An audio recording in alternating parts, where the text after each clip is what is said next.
Merry Rams playoff football eve, Rams fans. We have finally friggin' made it, man. We are here. This is what we are going for since September. We've been waiting for playoff action, and we're here to talk about it, of course. Tomorrow, this game happens. First playoff game of the weekend. I know some people are thrilled about that. Some people are so angry about it, but I'm somewhere in the middle, I think. I think I'm okay with it.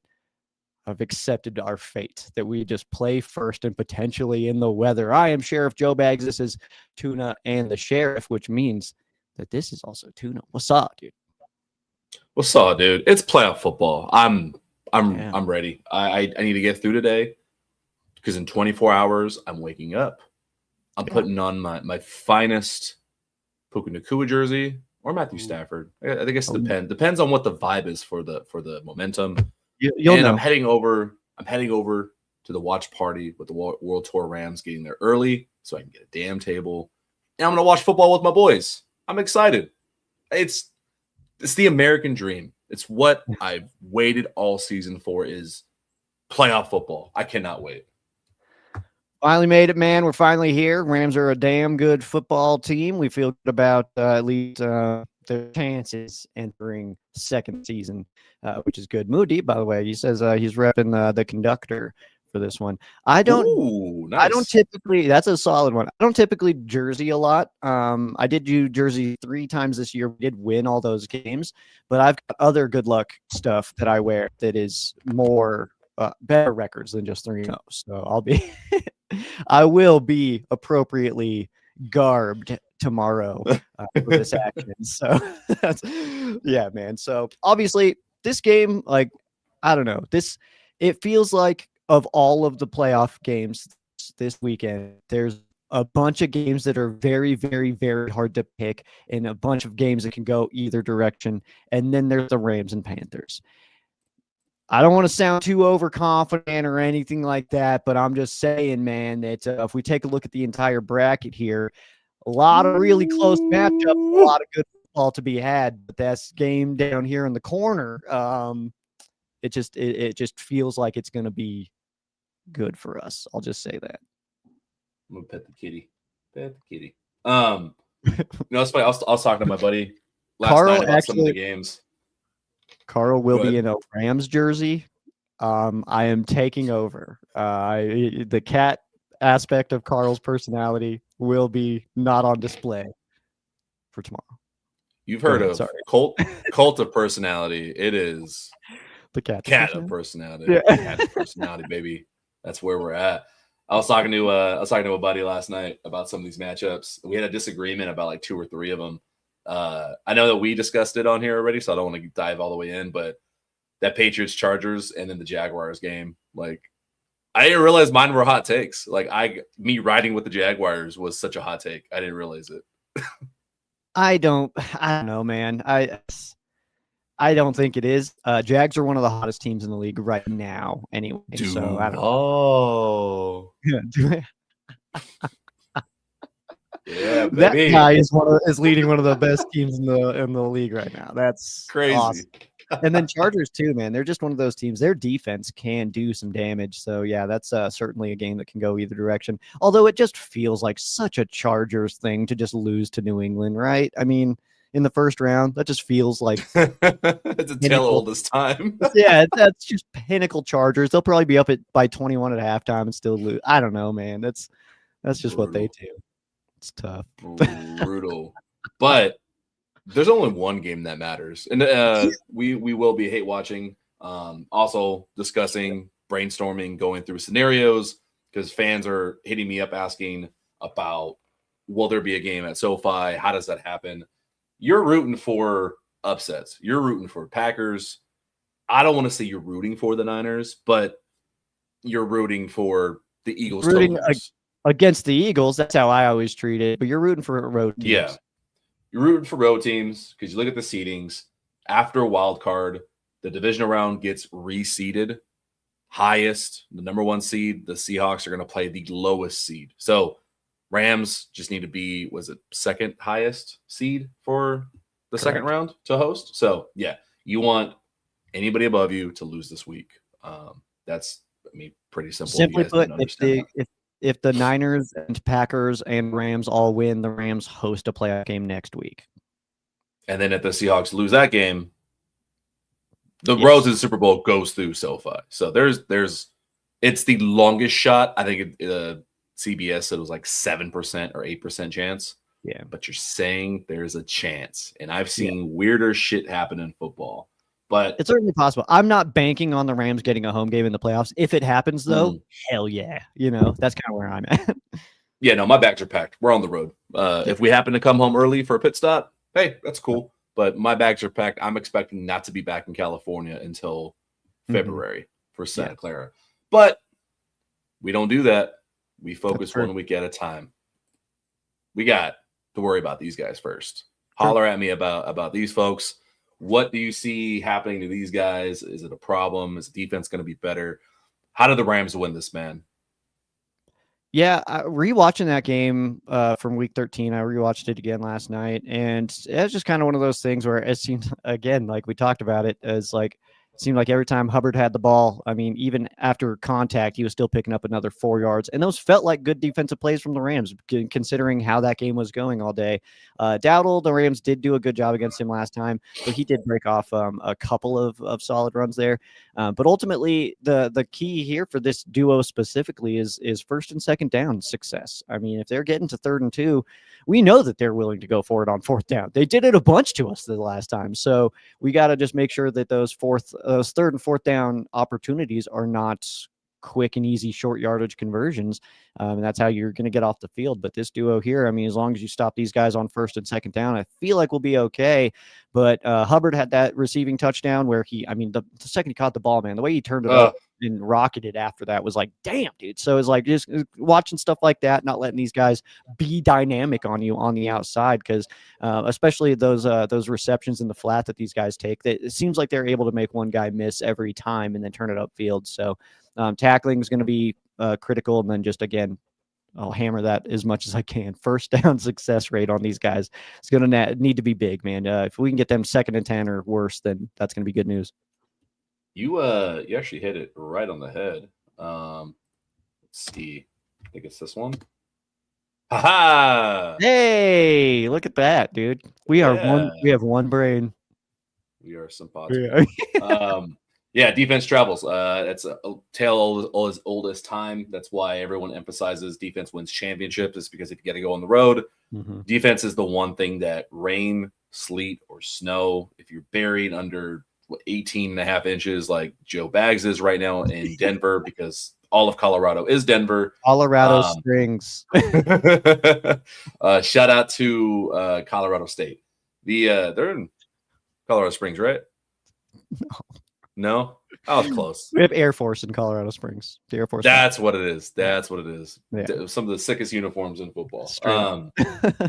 No, you hit it right on the head. 1st down success. I lost track of the number of what they were, but it wasn't just passing. Like, they were running on 1st down in week 13, picking up 5 yards, 4 yards, and then that puts them in 2nd and 5, 2nd and 6, and then they're going to run it again, pick up another 4 yards. Now you're in 3rd and 2, 3rd and 1. And then what do you do in that situation? You fucking run it again. And then on 3 separate occasions, when the Rams did stop them, when it was 4th and 1, what did they do? They took shots. So I'm not worried about the middle of the game, the core, like the majority of plays, like the 80-90% of plays that happen for the defense. It's the outliers. It's the short yardage that gotta have it. Like, man, getting this 1 yard is the difference between a 3 and out and then us maybe going on a 10-play drive against the Rams defense, versus you did get stopped and then they get a big explosive to give them hope, because both of those give a worse team hope. And I won't go on that rant again, but you just don't want to give this team hope. Like, stamp it out early. Absolutely, you're right, man. And they were 3 for 3 on 4th down conversions last time. One of them was a run, and then of course those two touchdowns. I mean, yeah, that's I mean, it's absolutely huge for that one. I don't know, man. My brain keeps going back to like the fact that, like, I don't want to ever say anybody on any kind of game or anything like that, but do we think that there's the possibility of 2 4th down touchdowns, a 3rd down touchdown, and a pick 6 as they're scoring again. Like, I don't think that we can kind of relate. I don't know, man. But Quentin Lake, the guy you have on screen right now, I mean, Gary says it in the commentary, and he's going to be balling. And I think that he missing in that game was huge for not only the run defense, but also some of those deeper balls that we saw. Tet had that touchdown. That was his first catch of the game, and it came pretty late, but yeah, that pesky mistake there at the end, man. Rams had a shot there at the end, and that fumble happened, man. That was like so frustrating. I'm just like kind of reliving the game. Sorry, I'm just like, it's just I'm having of it right now. So, and it's funny. Like, this is why I do love hosting this with you, is because we tend to think like the same like path. Yeah. You mentioned the Chuba Hubbard screen touchdown. Yeah, that like there's a reason why I picked Quentin Lake, because in my like when that play happened, all I'm thinking is that is exactly when they missed Quentin Lake, because that's his area of the field. He was in the flat. You need a safety to, 1, read it out, and then 2, either work through a block and take a better angle. That's why Quentin Lake got paid, because he's been doing it all season. Like, you can create a film cut up of him working through blocks and stopping plays at the line of scrimmage. That's incredibly what they missed. And watching your favorite show, Between the Horns, and some of the pressers this week from players, especially Quentin Lake, they all emphasize tackling. So I think this team has a tendency to kind of like spoil what they've been talking about behind the scenes, like inherently, because they'll say things like without being asked, and like they'll all say it. Tackling has been an emphasis because yards after catch has gone up since Lake's been out, and so I think we'll expect a better tackling game. And good morning, everyone. Yeah, I love this. We're all ready. We're up and early, baby. Yeah, man. I think everybody's just fired up right now, man. Everybody's just ready for some playoff action, man. But yeah, I think you're absolutely right when it comes to Lake and everything, man. I said it on Ram Showcase this week. That it's like Rams saw him out and saw how we were playing without Quentin Lake, and it was like, nah, just go ahead and extend him. Like, we extended him before he was even activated again. It's like, we don't care how he comes back. We need him. We need him for a long time. Okay. So I picture no shots at anybody that's on the team, but no, I picture after every game, regardless if it was a win or loss, seeing how the defense did, the next morning, Lake is just sitting at Les Snead's desk waiting, like, well, clicking a pen. Well, do I need this, or do I just what do I? My pen, your pen. What do we? Yeah, him, me, him. This one clicks.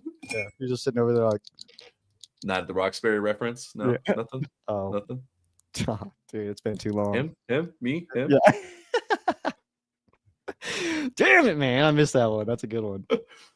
Another. You know what else is a good one? The offense. Offense is pretty good. Offense is very good. Top scoring in the league. It's been unprecedented in a lot of ways. But I'm like, who said it here in the chat? I think it was Muad'Dib.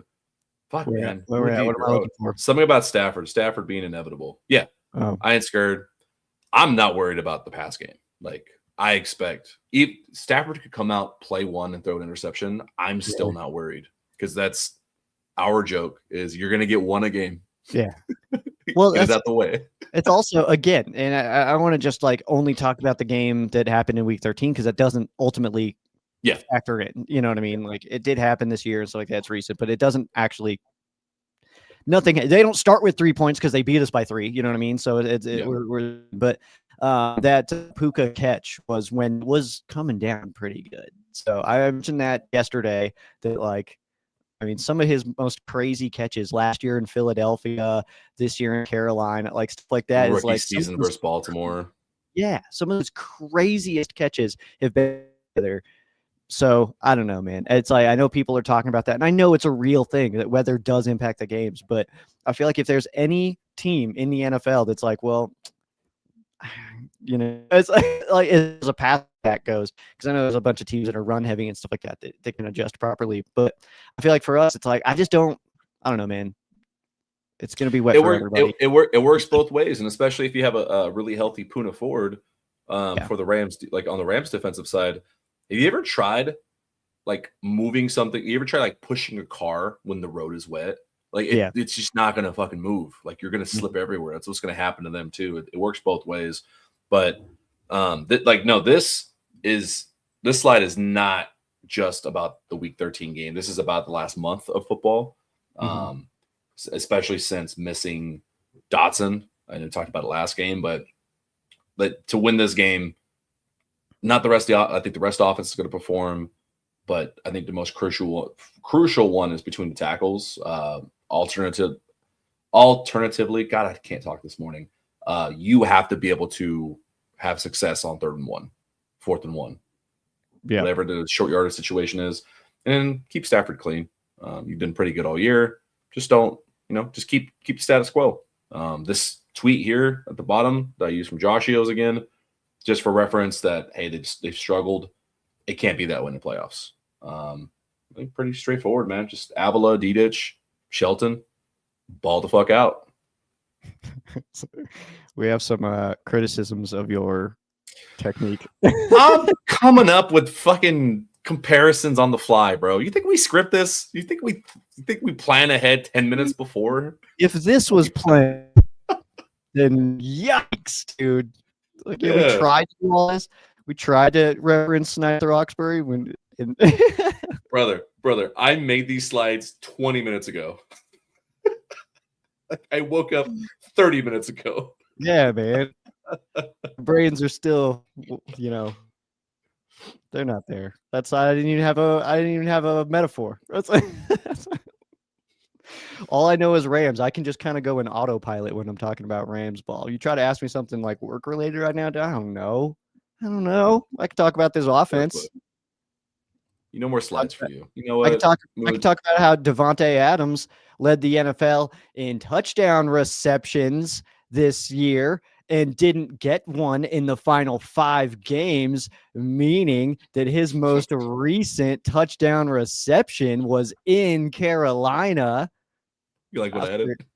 I love that, actually. That's very, very nice. He's Davante Adams. He is a superhero. He is very much a superhero. I made that just for you. Just for you. Oof. Brett, I don't know if we're allowed to talk about that. We'll talk about it. Okay. We'll talk about it. No, you mentioned off stream. Your biggest thing that you're watching that you were surprised at the Carolina game was Davante Adams' last touchdown. He hadn't had a touchdown since week 13, and he led the league touchdowns. Like, he had a touchdown the final 6 weeks of the season, 5 weeks of the season. Arizona and Detroit after that he didn't score in, and then that Detroit game was the one he went out in. Obviously, he missed the last 3. So if he could do another 2 like he did last time, that'd be pretty sweet. But, we got as long as they're wearing horns, I'm cool with whoever's scoring. You know what I mean? This is not fantasy's over. All that stuff is done now. As long as you're wearing horns, I do not care who scores. Stetson Bennett can score all 8 of our touchdowns. I'm fine with it. I don't care. So anybody wearing horns. It's just him being back though it does make your team feel a lot better. Yeah, I know. I think who said that? I think it was JB or DeMarco. One of them said it's not that the team got like so much worse or they're no longer good without Quentin Lake and Davante Adams, but you just feel better. If you're Stafford, you feel better. If you're McVay, you feel better about your play calls. You're more confident, and then that spreads throughout the rest of the team. It's like, all right, cool. 3rd and 3, I got every option. Like, worst case scenario, I got Davante one-on-one. I'm gonna probably get this. It's more than a 50-50 shot when you got Davante in certain situations, and it makes me feel better. Like, makes me feel so much better in any situation having Davante out there. And this is what they brought him for. Like, 9 months ago when we got the news that Davante was coming, from right here till February, this is why he's here. And we're going to see how it works out. Yep, he was brought in for 2 purposes. Help the Rams' red zone offense and help make a playoff push. And he did the first part very, very well. So well that he looked so good in the short yardage receiving game that the rest of the NFL fans were like, That's easy as hell. That's how good they are, man. At that, Dog. when you're touch, they make it look so easy that people are like, "That's not even anything." And it's like, well, then why doesn't everybody do it, dude? Like, I don't know. It's weird to take that like that tush push argument of like, well, then why don't you do it? Like, but it's like it's true though. It's like that's not easy, man. They're just so good at it that you think it's easy because they're crushing your team. That's wild. That's wild that you're so good. Your connection is so good inside the 5 that they are equating.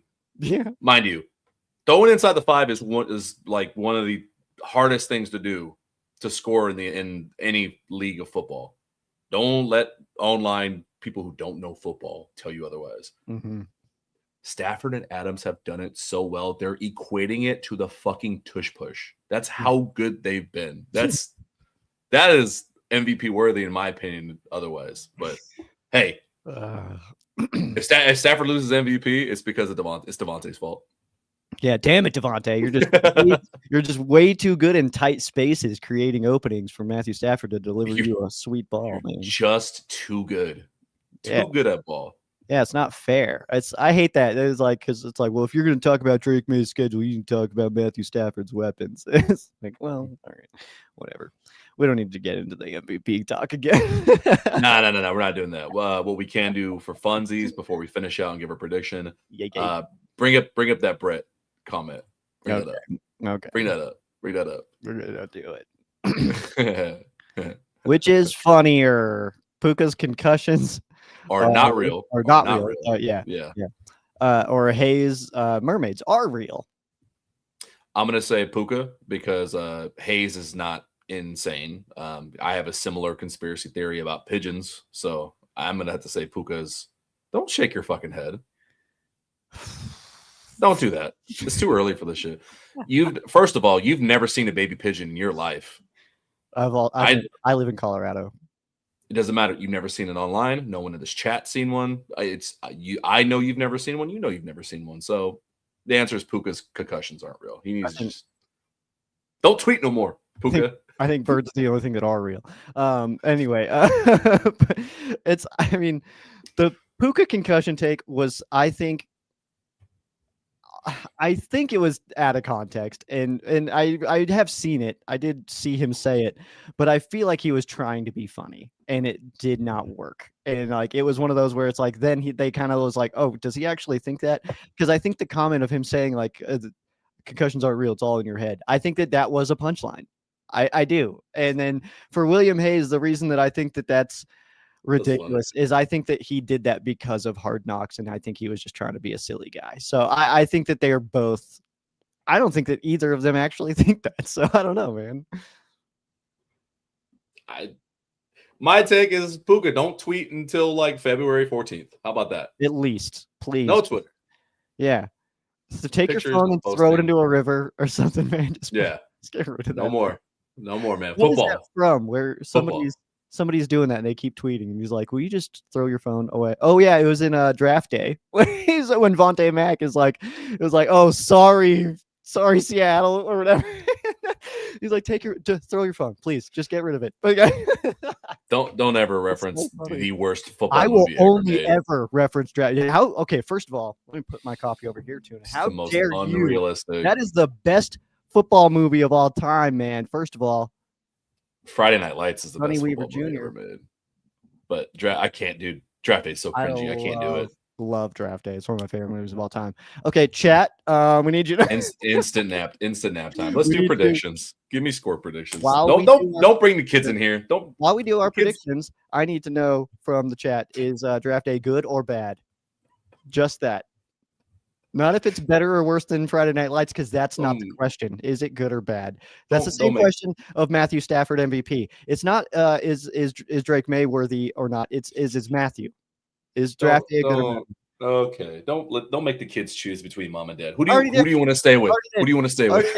Yeah, pick a side. Pick a side, chat. Give me your prediction.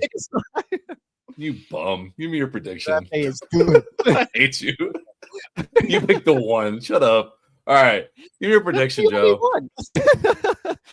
Oh my God. I'm surrounded by I hate all of you right now. All right, my score prediction. I hate to predict blowouts. I truly do. I don't feel comfortable about it. It I don't feels have like one. it Yeah. goes poorly every single time. So I'm going to give you two. The one that's in my heart is 45-10. I really just think the Rams just I really do believe that. All right, but just for the other one, just for humor's sake, I'll give you 28-17. 11-point win. That's kind of where I was going. I know the rain. Shout out to Isaac. He was trying to convince me about the rain. Like, yeah, it's a high percentage, but through the day, it's supposed to be less and less. I think the football gods are going to say, fuck you. Rain is happening all day. Just imagine the rain. So because of that, I got like 27-14. No, 27-16. Give me 27-16. That's what I got. Gotcha. I've heard so many different things for the weather. I checked 3 different places yesterday. One of them said 80% chance of rain during the game. One said 20, and the other said 45. So I was like, oh, okay, we have no clue. Got it. No idea. Rain is fine. It's as long as it's not. I'm not even gonna say it. Nope, not doing it. Yep. Anyways, no. Moody, remember the Titans is phenomenal. Sunshine is like such a funny character. Like that was anybody who was when we got Nick Foles. Yeah, anyone with long blonde hair playing football, you are now sunshine. You are now sunshine. Yeah. So right. yeah, man. Yeah. What are we listening to? I got to scrape my car off because I'm under 3 feet of snow out here. So favorite snow day movies. How about that? No, you know what? I think Moody said it last time. What? It's morning, bro. I gotta make some breakfast. Top breakfast foods.